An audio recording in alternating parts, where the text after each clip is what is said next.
আসসালামু আলাইকুম ওয়া রাহমাতুল্লাহি ওয়া বারাকাতুহু। ওয়ালাইকুম সালাম রহমতুল্লাহ বরকাত। ভাইজান, আপনি কেমন আছেন?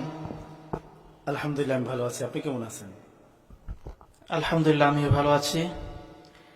আমি দাখিল মিডিয়া পক্ষ থেকে আপনাকে শুভেচ্ছা ও অভিনন্দন। তা আপনি দোহার ইসলামিক একাডেমির পরিচালক। জি, আপনাদের একাডেমির অনেক সুনাম শুনেছি, এই সফলতা কিভাবে অর্জন করলেন? আলহামদুলিল্লাহ।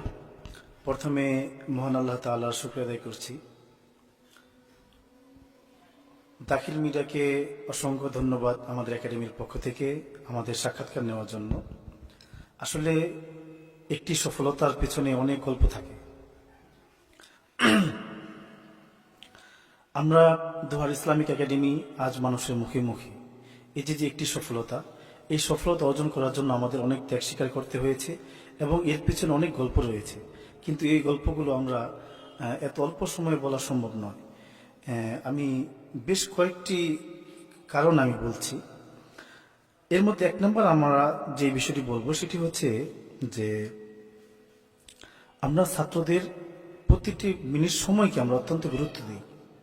আমাদের এখানে যে সমস্ত ছাত্রছাত্রীরা আসে, আমরা মনে করি আমাদের প্রত্যেকটা ছাত্রছাত্রীদের একটা মিনিট সময় আমাদের কাছে আমানত। অর্থাৎ ওই তার একটা মিনিট সময় যাতে অযথা নষ্ট না হয় সেই বিষয়ে আমরা যথেষ্ট খেয়াল রাখার চেষ্টা করি।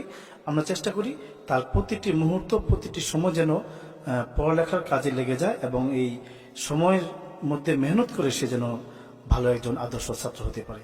এটা আমরা সর্বোচ্চ চেষ্টা করি। এটা হচ্ছে একটি কারণ। আর দ্বিতীয় কারণ আমি যেটা বলবো সেটা হচ্ছে প্রতিটি প্রতিষ্ঠানের কিছু ব্যক্তিগত কিছু রুলস থাকে, কিছু নিয়ম থাকে। আমাদের প্রতিষ্ঠানের কিছু নিয়ম আছে।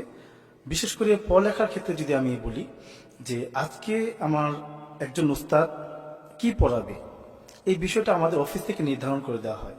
প্রতিটা ক্লাসে আমাদের শিশু শ্রেণী থেকে শুরু করে প্লে থেকে শুরু করে প্রতিটা ক্লাসের প্রতিটা সাবজেক্ট আমরা আজকে কি পড়াবো সেই বিষয়টা আমরা সেটার মাধ্যমে লেখা থাকে। আর আমাদের উস্তাদরা ক্লাসে যাওয়ার পর সেই জিনিসটাই পড়ায়। অর্থাৎ আমাদের পড়ালেখার একটা ধারাবাহিক একটা মেনটেন করা হয়। এই ধারাবাহিক মেনটেন করার কারণে আমাদের একটা সুশৃঙ্খল একটা যে সিস্টেম, এটার কারণে বাচ্চারা অল্প সময়ের মধ্যে ভালো কিছু শিখতে পারে। আর যখনই কোনো কাজের ভিতরে সুশৃঙ্খল থাকে না বা কোনো সিস্টেম থাকে না, তখন অনেক সময় লেগে যায় এবং এর দ্বারা উপকারও কম হয়।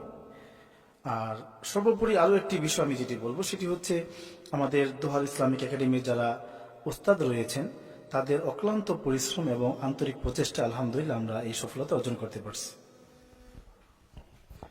মাশাআল্লাহ, আপনার কথাগুলো খুব সুন্দর, নিয়ম কারণগুলো। তো সকল প্রতিষ্ঠানে কিছু দুর্বল ছাত্র থাকে, দুর্বল ছাত্রদের জন্য আপনাদের কোনো বিশেষ আয়োজন আছে কি? আলহামদুলিল্লাহ, আপনি ঠিকই বলেছেন। আসলে প্রতিটি প্রতিষ্ঠান, স্কুল হোক, মাদ্রাসা হোক, আমাদের বাংলাদেশে হোক, বাংলাদেশের বাইরে হোক, প্রতিটি শিক্ষা প্রতিষ্ঠানের যারা ছাত্র তারা আসলে একরকম থাকে না। আল্লাহ তাআলা সবার মেধা কিন্তু একরকম দেন নাই, কারো মেধা বেশি, কারো মেধা কম। তো আমাদের প্রতিষ্ঠানের একটা নিয়ম হলো যে আমরা ক্লাসের পড়াগুলো ক্লাসের মধ্যে আমরা বানাই দেওয়ার চেষ্টা করি। তো আলহামদুলিল্লাহ অধিকাংশ ছাত্ররা ক্লাসে পড়া ক্লাসে বানাইতে পারে। এর মধ্যে থেকেও কিছু ছাত্র এরকম আছে যাদের পিছনে সময় দেওয়ার পরেও, মেহনত করার পরেও ক্লাসের পড়াগুলো তাদের হয় না। তাদের জন্য আমাদের একটা বিশেষ আয়োজন আছে।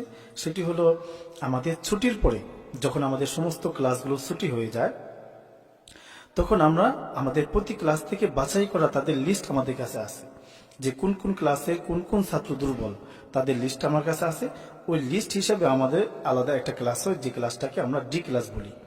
আমাদের বিশেষ করে যারা আমাদের পুরাতন গার্ডিয়ান আছে তারা এই বিষয়টা খুব ভালো মতো জানে। তো এই ডি ক্লাসের মাধ্যমে আমরা দুর্বল বাচ্চাদেরকে আমরা ভালো করার চেষ্টা করি। তো বছর শেষে ফলাফল আলহামদুলিল্লাহ পাওয়া যায় যে এই দুর্বল ছাত্ররা যখন পরীক্ষা দেয় তখন তারা ভালো নাম্বার পেয়ে তারা পরীক্ষায় পাশ করে, আলহামদুলিল্লাহ।